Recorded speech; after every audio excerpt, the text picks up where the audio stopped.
Breaking news చూస్తున్నాం. నరేంద్ర మోడీ సారథ్యంలోని కేంద్ర ప్రభుత్వం తాజాగా తీసుకున్న పెట్రోల్ డీజిల్ ధరల పెంపు నిర్ణయం ఏమాత్రం సమర్థనీయం కాదని సీఎం రేవంత్ రెడ్డి తెలిపారు. ఈ నిర్ణయం అనేక రంగాలపై వ్యతిరేక ప్రభావం చూపుతుందని, నిత్యావసరాల ధరలు పెరిగి సామాన్యుల పాలిట పిడుగుపాటు అవుతుందన్నారు. ఈ మేరకు సోషల్ మీడియా ప్లాట్ఫామ్ ఎక్స్ వేదికగా ఓ పోస్ట్ చేశారు. మోడీ ప్రభుత్వ అసమర్థ పాలన, అనాలోచిత విధానాల కారణంగా దేశ ఆర్థిక వ్యవస్థ కుదేలైంది. ఆత్మ నిర్భర్ కేవలం ఓట్లు రాల్చే నినాదమే తప్ప ఫలితాలు తెచ్చిన పాలసీ కాదు అన్నది తేలిపోయింది.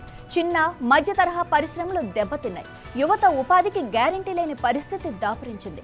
రైతుల ఆదాయాలు రెట్టింపు చేస్తామన్న హామీ ఒట్టి మాటగా మిగిలింది. గత 10 ఏళ్లుగా రూపాయి విలువ పతనమవుతూ వస్తోంది. ఇప్పుడు ఆ పతనం పరాకాష్ఠకు చేరింది. ఈ పరిస్థితుల్లో ఇరాన్ ఇజ్రాయెల్ యుద్ధాన్ని సాకుగా చూపి పెట్రోల్ డీజిల్ రేట్లను పెంచడం సామాన్యుల నడ్డి విరచటమే. ప్రపంచంలో భారత్ను 3వ అతిపెద్ద ఆర్థిక వ్యవస్థగా నిలిపామని ఘనంగా ప్రకటించుకున్న మోడీ ప్రభుత్వం ఈ నిర్ణయాన్ని ఎలా సమర్థించుకుంటుంది? ఇటీవల జరిగిన 4 రాష్ట్రాలు, 1 కేంద్రపాలిత ప్రాంత ఎన్నికలకు ముందు మోడీ ప్రభుత్వం పెట్రోలియం ఉత్పత్తుల ధరలు పెంచం అని పదే ప్రకటించింది. ఫలితాలు వచ్చి 10 రోజులు కూడా గడవక ముందే ₹3 పైగా ధరలు పెంచడం ప్రజల నమ్మకాన్ని వంచటమే. కేంద్ర ప్రభుత్వం పెంచిన పెట్రోల్ డీజిల్ ధరలను తక్షణం ఉపసంహరించుకోవాలని డిమాండ్ చేస్తున్నాను అని సీఎం రేవంత్ రెడ్డి పోస్టులో పేర్కొన్నారు.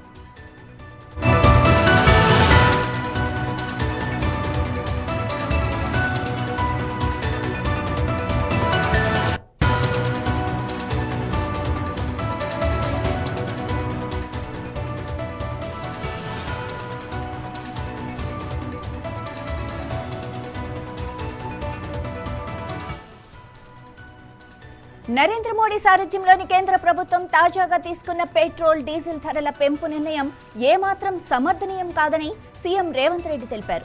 ఈ నిర్ణయం అనేక రంగాలపై వ్యతిరేక ప్రభావం చూపుతుందని, నిత్యావసరాల ధరలు పెరిగి సామాన్యుల పాలిట పిడుగుపాటు అవుతుందని అన్నారు.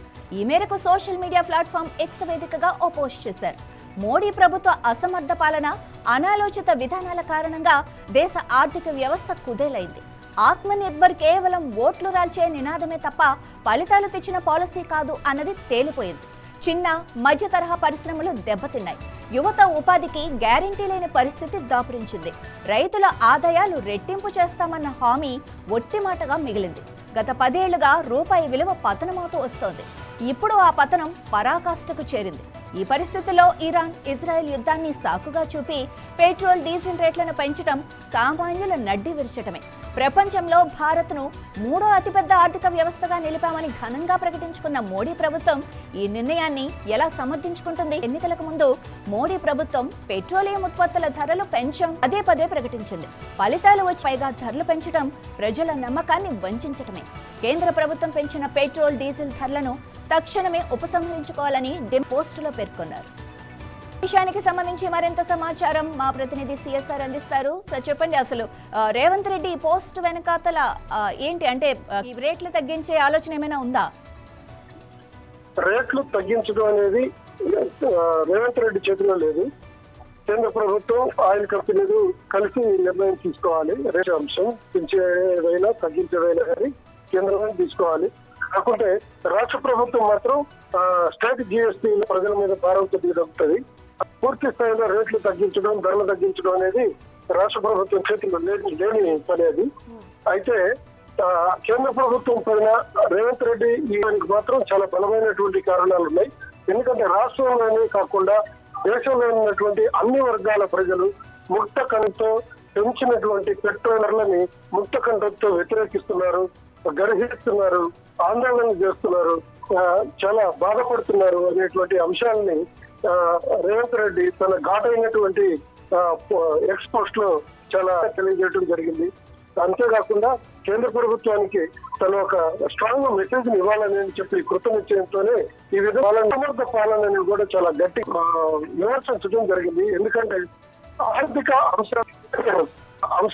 విషయాల్లో కేంద్ర ప్రభుత్వం తీసుకున్నటువంటి ఏ చిన్న నిర్ణయం చేస్తుంది, ప్రజల జీవితంలో కష్టాలు సుఖాలు అనేవి కూడా కేంద్ర ప్రభుత్వం తీసుకున్నటువంటి అనేక నిర్ణయాల పైన వాళ్ళ కోట జీవితాలు ఆధారపడి ఉంటాయి అనేటువంటి కీలకమైనటువంటి అంశాన్ని కూడా కేంద్ర ప్రభుత్వం పరిగణలోకి తీసుకోకుండా ఈ విధంగా కక్షపూరితంగా, ఒక రకంగా చెప్పాలంటే కక్షపూరితంగానే కేంద్ర ప్రభుత్వం ఇలాంటి తప్పుడు నిర్ణయాలు తీసుకుంటుంది, అబద్ధపు నిర్ణయాలు తీసుకుంటుంది. ఎన్నికల ఉన్నంతసేపు ఒక మాట, ఎన్నికలు ఇంకో మాట. అంటే ఏడు దాటిన తర్వాత వేసినట్లుగా కేంద్ర ప్రభుత్వం వ్యవహరిస్తుంది అనేటువంటి విధానం సరైనది కాదు. పద్ధతిలో జరుగుతున్నటువంటి ఏకపక్ష నిర్ణయాలతో తీసుకుంటున్నటువంటి నిర్ణయాల ఆధారంగా తీసుకుంటున్నటువంటి ప్రభుత్వ పాలనగా కొనసాగుతుంది. ఇది ఎట్టి పరిస్థితుల్లో మంచిది కాదు. ఇది అసమర్థ పాలనకి నిలువెత్తు నిదర్శనంగా స్పష్టం చేయడం అనేది మాత్రం చాలా ఘాటైన విమర్శగా దీన్ని పరిగణించాలి. రైట్, మరి ఇప్పుడు ఈ టూర్ ఏదైతే 5 దేశాల టూర్ ప్రకటించారో ఇది వీటన్నిటిని తప్పించుకోవటానికి ఒక ఇదిగా చూస్తున్నారు ప్రతిపక్షాలు. మరి దీన్ని ఎలా చూడాలి?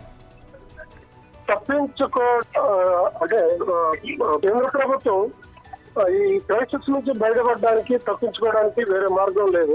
వాళ్ళకి చేతనని ధరలు పెంచడం అంతే తప్ప ఆయిల్ కంపెనీల్లో నెలకొన్నటువంటి అవినీతి అక్రమాలని నిర్మూలించి అసలు ధరలు పెంచే అవసరమే లేకుండా ప్రత్యామ్నాయ మార్గాలు ఎన్నో ఉన్నాయి. ఎందుకంటే క్రూడ్ ఆయిల్ ధర తగ్గినప్పుడు $25, $50 ఉన్నప్పుడు వీళ్ళు ధరలు తగ్గించాల, పెట్రోల్ డీజిల్ ధరలు తగ్గించలేదు. అదే పద్ధతిలో కొన్ని లక్షల కోట్ల రూపాయల ఆదాయాన్ని సమకూర్చుకున్నారు. అదంతా కేంద్ర ప్రభుత్వ ఖజానా కూడా దారి మళ్లించారు.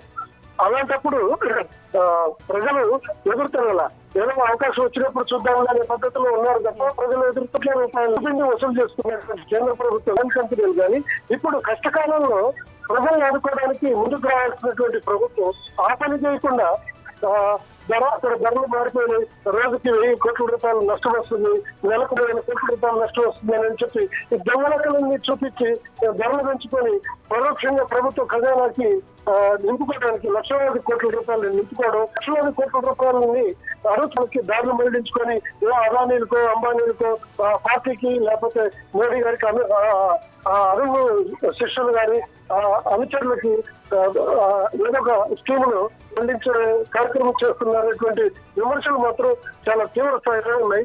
దానికి బలం చేకూర్చే ప్రభుత్వ విధానాలు కొనసాగుతున్నాయి. అందుకనే రేవంత్ రెడ్డి ఇది అసమర్థ పాలన అని చెప్పి అభివర్ణించారని మాత్రం గట్టిగా మనం అనుకోవచ్చు. Right, thank you sir.